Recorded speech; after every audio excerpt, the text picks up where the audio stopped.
I still remember that October afternoon, the air heavy with the scent of rain and fallen leaves. I was walking home from the grocery store when I saw her, my daughter-in-law, Chloe Carter, dragging 2 black trash bags across the driveway. She looked frustrated, moving fast, like she wanted to get rid of something she didn't want anyone to see. Then I saw it. Half hanging out of one of the bags was a small mint green baby blanket, the one I had knitted myself for my granddaughter, Sophie. My heart skipped a beat. That blanket wasn't just yarn and fabric, it was love woven into every stitch, the last thing I had made when my son Nathan was still alive. Chloe shoved the blanket deeper into the dumpster, slammed the lid, and went back into the house. I stood there frozen. I couldn't understand why she would throw it away. That blanket had been Nathan's favorite thing. He said it had a kind of magic. Whenever he wrapped Sophie in it, she would stop crying instantly. Maybe Chloe thought it was old or dirty, maybe she didn't care, but I did. I waited until she went inside, then crossed the street. My hands were shaking as I lifted the dumpster lid. The smell of perfume and trash mixed together, and there it was, the blanket, crumpled and dusty, half buried under discarded boxes. I pulled it out carefully and pressed it against my chest. It still smelled faintly of baby powder and something else, something that made my stomach tighten. I brought it home, locked the door, and spread the blanket on my bed. The mint color had faded a little, but the pattern was the same, small hearts along the edges and a soft lace trim. I ran my fingers across the surface, tracing every stitch like it could bring Nathan back to me. Then I felt it, a hard lump in the center, small and rectangular, hidden between the layers of cotton. My breath caught. I pressed it again. Definitely something solid, not part of the fabric. I checked the seams and noticed a line of stitching slightly different from the rest. Someone had opened it and sewn it back shut. I went to my sewing drawer and grabbed my small silver scissors, the same pair I'd used to make that blanket years ago. My hands trembled as I slid the blade under the thread and started to cut, one stitch at a time. Each snap of the thread echoed through the quiet room. When the final stitch gave way, I reached inside and touched something cold and smooth. I pulled it out slowly, my heart pounding so hard I could hear it in my ears. It was a phone. An old black cell phone. And in that moment, I knew my life was about to change forever. For a long moment, I just stared at the phone resting in my palm. It was covered in dust, the kind of layer that takes years to form. Why would Chloe hide a phone inside a baby blanket? I brushed it clean with my sleeve, plugged it into the old charger drawer I kept for just in case, and waited. The screen flickered, then came to life. No password, no lock, just a plain home screen with a single folder named Notes. My stomach twisted as I tapped it.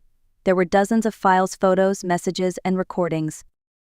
The first photo nearly stopped my heart. Chloe was smiling, holding a glass of wine, and beside her was a man I didn't recognize. He had rough hands, a confident grin, and the kind of charm that looked dangerous when you knew what to look for. The file name said Ryan. Another photo showed the two of them together at a lake, arms wrapped around each other. The date stamp was from 3 years ago, 3 weeks before Nathan died. My vision blurred as I scrolled faster. Messages popped up like ghosts. Chloe, he'll never let me go. Ryan, then we make it happen. Chloe, Tuesday, 3 p.m. He'll be alone. Make it look like an accident. I couldn't breathe. Tuesday, that was the day Nathan fell down the stairs in their new house. I remember the call like it was yesterday, the paramedics saying it was instant. I felt the room spin.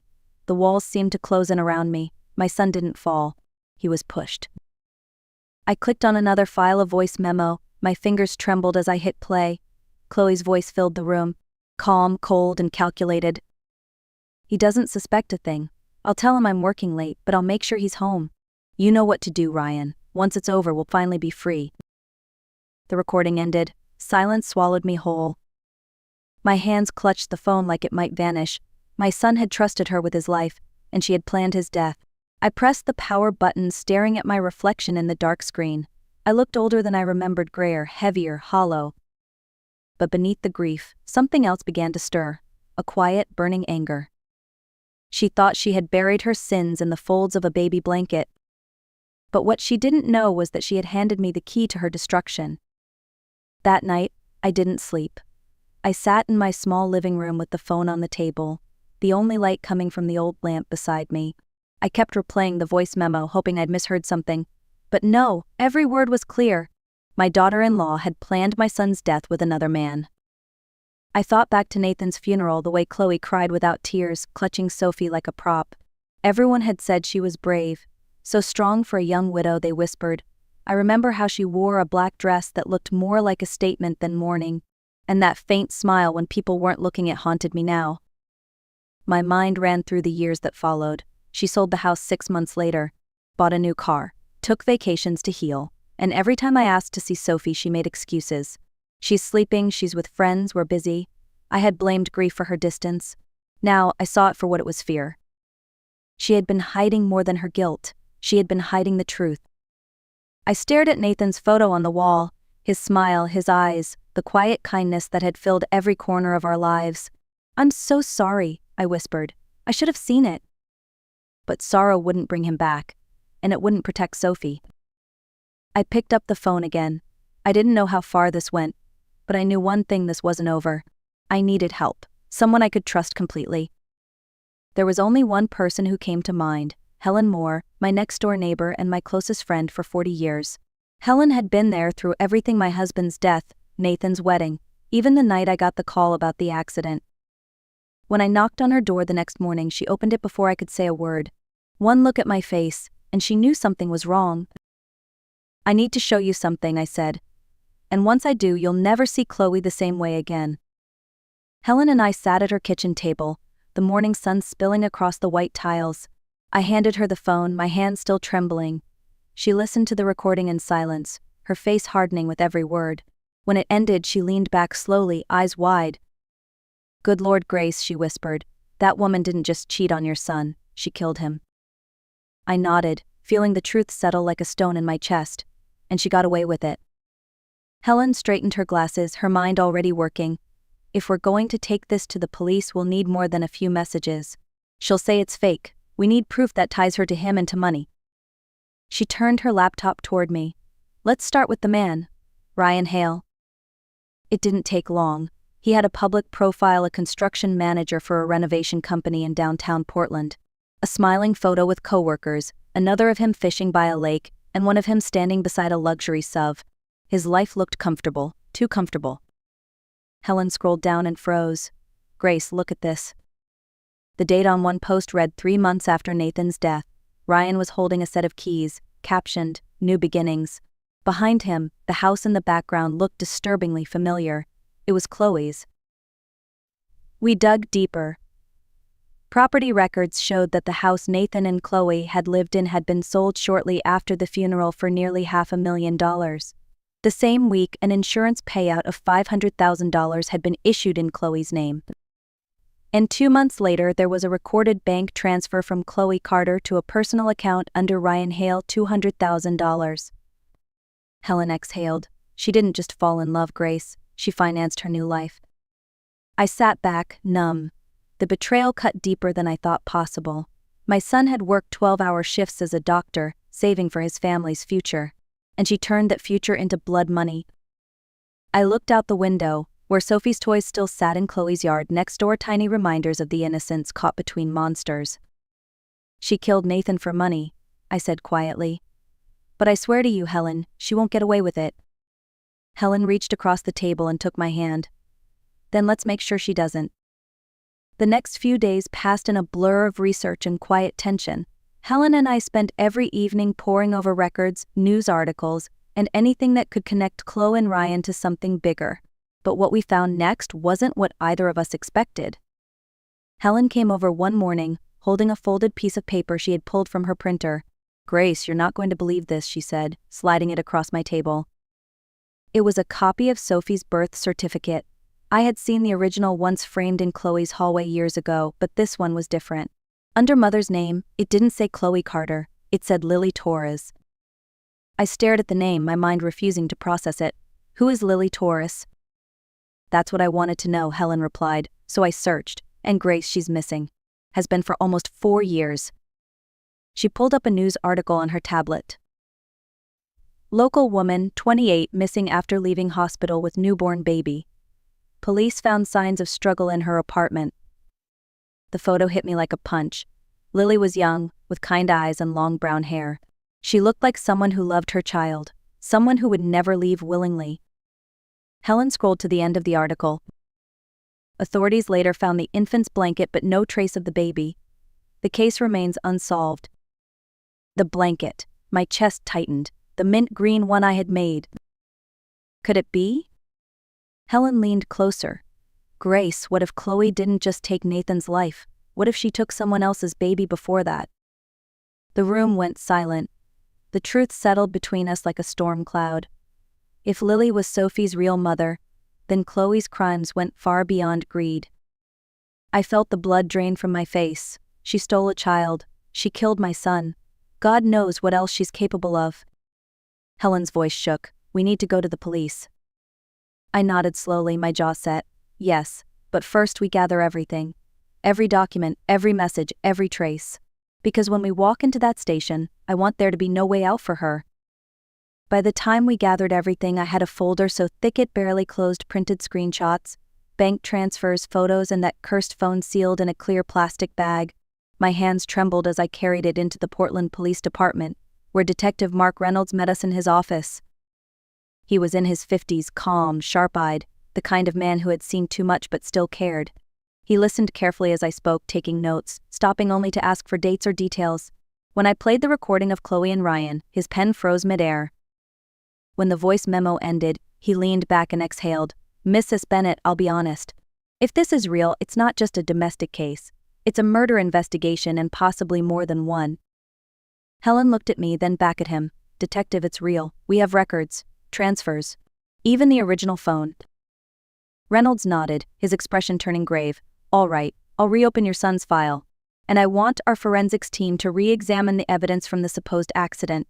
You said it was a fall down the stairs? Yes, I said quietly. But he was strong, careful. He never would have just slipped. A week later, Detective Reynolds called me back to the station. The minute I saw his face, I knew. The coroner rechecked the photos and reports, he said. Your son had bruises on his wrists consistent with restraint. Someone held him before he fell. The air left my lungs. Even knowing the truth, hearing it confirmed shattered something inside me. Reynolds continued, we also traced the insurance payout and the wire transfer to Ryan Hale. We have grounds for a criminal warrant. But we need to move carefully. If they suspect we're on to them, they might run. I nodded, gripping the edge of the desk to steady myself. Do whatever it takes, Detective. Just don't let her hurt anyone else. He gave me a small, reassuring nod. We'll get her, Miss Bennett. I promise. That night, I sat in my kitchen staring at the mint green blanket folded neatly on the table. It had once wrapped my granddaughter in warmth. Now it wrapped the evidence of murder. Chloe thought her secrets were buried. But we were already digging. 2 weeks later, the phone rang just after dawn. It was Detective Reynolds. His voice was tense. Mrs. Bennett, we've got movement. Chloe's packing up. Looks like she's trying to leave town. I froze, the mug of coffee slipping from my hand and shattering on the floor. Where's Sophie? She's with her, he said. But don't worry, we're tracking her. The next hours felt endless. I sat by the window, staring at the empty street, praying under my breath. The woman who had destroyed my family was now trying to disappear with my granddaughter, the only piece of Nathan I had left. By noon, Reynolds called again. She's at Portland International Airport. We've got officers moving in. I didn't breathe until I heard the next words. She's in custody, Grace. The child is safe. I sank into the chair and covered my face. Tears poured down freely, relief, grief, and rage tangled together. For the first time in years, I felt Nathan beside me. Maybe not in body, but in spirit. I could almost hear his voice. You did it, Mom? You protected her? When I finally saw Sophie later that day, she was clutching a small stuffed rabbit, her eyes wide with confusion. Grandma? She whispered. I knelt and opened my arms. It's okay, sweetheart. You're safe now. She buried her face in my shoulder, and I held her tighter than I ever had before.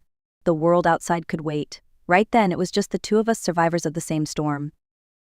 Later that evening, Reynolds came by to update me. She had cash, fake passports, and plane tickets to Mexico City, he said. If we'd been a day later, she would have vanished. I looked down at Sophie asleep on the couch, her tiny hand clutching mine. She thought she could outrun the truth, I whispered. But she forgot truth travels faster. The trial began 3 months later, and the courthouse was packed every single day. Reporters lined the steps, cameras flashing as Chloe was escorted in wearing an orange jumpsuit, her hair pulled back tight. She still carried herself like a victim, chin high, eyes cold, pretending the world had wronged her. But this time the world was finally watching her for who she truly was. Detective Reynolds testified first. He laid out the evidence methodically: the insurance payout, the bank transfers, the voice memo, and the forensics report proving Nathan had been restrained before falling. Every piece connected perfectly, a puzzle that spelled one word: murder. Then came the bombshell. During a search of Chloe's house, police had found a hidden safe under a loose floorboard in the master bedroom. Inside were hard drives, cash, and a camera card. On that card was a series of video diaries Chloe had recorded for herself, her truth, as she called it. In one clip, her voice played through the courtroom speakers. "I don't regret it." Nathan was weak. "He never appreciated what I did for him. I built our future with my own hands, and he stood in the way. I took what I deserved." Her own words silenced the room. Ryan Hale was brought in next. His face was pale, his body thinner from months in custody. He accepted a plea deal in exchange for full cooperation. When asked why he helped Chloe, his answer was simple: "Because she made me believe it was love." The jury didn't need long. Guilty on all counts: first-degree murder of Nathan Carter and Lily Torres, plus 3 counts of homicide linked to elderly patients at the care facility where she worked. As the verdict was read, Chloe didn't flinch. She just stared straight ahead like she'd expected it all along. But I saw the truth in her eyes. Beneath the coldness was fear. When the gavel came down, I finally exhaled. The monster who had stolen my son's life and another woman's child would never see freedom again. Her arrogance had become her confession. Her own words had sealed her fate. After the trial, the air in my house felt different, lighter somehow, as if the walls themselves had been waiting for justice too. For years I had carried the weight of Nathan's death like a stone in my chest. Now that weight had finally begun to lift. Chloe was sentenced to 6 consecutive life terms without the possibility of parole. Ryan Hale, the man who helped destroy my family, died of a heart attack 2 years into his sentence. The newspapers called it poetic justice. I called it peace. Sophie was officially placed in my care. When the judge signed the adoption papers, I could hardly hold the pen steady. My hands trembled not from fear but from gratitude. I was finally her guardian, in every sense of the word. At first Sophie had nightmares. She'd wake up crying for her mother, though she didn't understand what her mother had done. I never spoke ill of Chloe to her. Instead, I told her that sometimes people get lost in darkness, and it's our job to live in the light they couldn't find. The seasons passed quietly.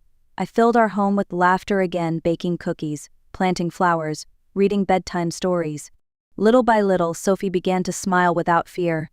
The first time she called me Mom, my heart nearly broke from joy. One afternoon, we sat together on the porch, the sun setting behind the trees. Sophie wrapped a small blanket around her doll, mint green, soft and new. "Grandma," she said softly, "I made this one myself." I smiled. "That's beautiful, sweetheart." The old blanket, the one that had once hidden death, was folded away in a wooden box in my closet. I didn't throw it out. It reminded me that even in the darkest places, truth can still be found. And this time, the truth had set us free. 15 years have passed since that day in court. Sophie is no longer the frightened little girl clutching her stuffed rabbit. She's 20 now, a bright, determined young woman studying medicine at Oregon State University. Every time I see her in her white coat, I see a reflection of Nathan, the same quiet strength, the same gentle heart.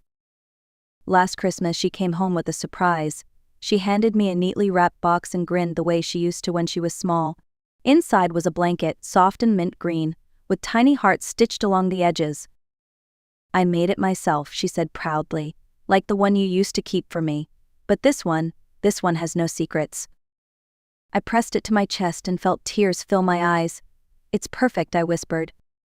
We sat together by the fire that night. 2 lives were built from the ashes of betrayal. Sophie told me she wanted to dedicate her future to helping children, those who've been lost, abandoned, or hurt by the ones meant to protect them. She said it was her way of breaking the cycle, of giving back what had once been stolen. The old blanket still sits in my cedar chest upstairs, folded neatly beside the new one. One carries the scars of lies and death, the other carries love, redemption, and hope. Together they tell our story of how truth can survive even the deepest darkness.